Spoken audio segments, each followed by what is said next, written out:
வீசினாலும் அந்த paper rocket ஒரு குறிப்பிட்ட ஹைட் மட்டும்தான் போகுது.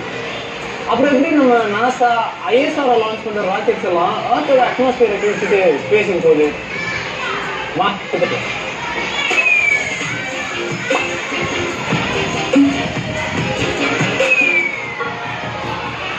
ராக்கெட்ஸ் எப்படி வேலை செய்யுது அப்படிங்கறது தெரிஞ்சுக்கிறதுக்கு முன்னாடி அதோட வரலாறை பத்தி நம்ம பார்த்துட்டு வந்துடலாம். தீபாவளிக்கு நம்ம விடுற ராக்கெட்ஸை ரொம்ப காலத்துக்கு முன்னாடியே கண்டுபிடிச்சிட்டாங்க. அது ஒரு குறிப்பிட்ட ஹைட்டுக்கு தான் போகும்.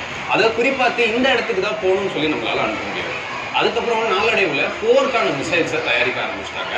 அது ஒரு இடத்துல இருந்து இன்னொரு இடத்துக்கு கரெக்டா குறிப்பாத்து நம்மளால அனுப்ப முடியும். ஏன் கண்ட விட்டு கண்டம் பாயிர மிசைல்ஸ் கூட போயிடுச்சு. ஆனா அந்த மிசைலால கூட ஏர்த்தை விட்டு வெளியில போக முடியும். அதுக்கப்புறம் நாளடைவுல டெக்னாலஜி ரொம்பவே அட்வான்ஸ்ட் ஆயிடுச்சு. ஏர்த்ல இருந்து ஸ்பேஸுக்கு ஏன் இன்னொரு கிரகத்துக்கு கூட நம்மளால ராக்கெட்டா அனுப்ப முடியும். இதுக்கு ஒரு சிறந்த உதாரணமா நம்ம மம்மலியன் மிஷனை சொல்லலாம். ஏன்னா அவங்க ஏர்த்ல இருந்து மாசுக்கே ராக்கெட் அனுப்பியிருக்காங்க. ராக்கெட்டோட ஸ்ட்ரக்சரை பத்தி நம்ம புரிஞ்சுக்கலாம். ராக்கெட்டோட மேல் பகுதியை நோஸ்னு சொல்லுவாங்க. அது எப்பவுமே கோன் ஷேப்ல தான் இருக்கும். ஏன்னா ராக்கெட் அதிவேகத்துல ஸ்பேஸை நோக்கி போகும்போது அதோட முன்பகுதி ஃபிளாட் ஏர் ரெசிஸ்டன்ஸ் கம்மியாகும். இதுக்கும் கீழே தான் பேலோட், அதாவது நம்ம ராக்கெட் எடுத்துட்டு போற சேட்டலைட் ஆகட்டும், ஸ்பேஸ் வெஹிக்கிள் அதுல தான் இருக்கும். அதுக்கும் நம்ம சின்ன வயசுலேயே படிச்சிருக்கோம், ஒரு பொருள் நல்லா எரியறதுக்கு ஆக்சிஜன் தேவை.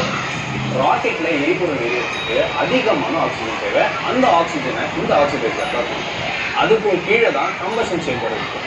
இங்கே தான் ராக்கெட்டுக்கு தேவையான எரிக்கப்படும்.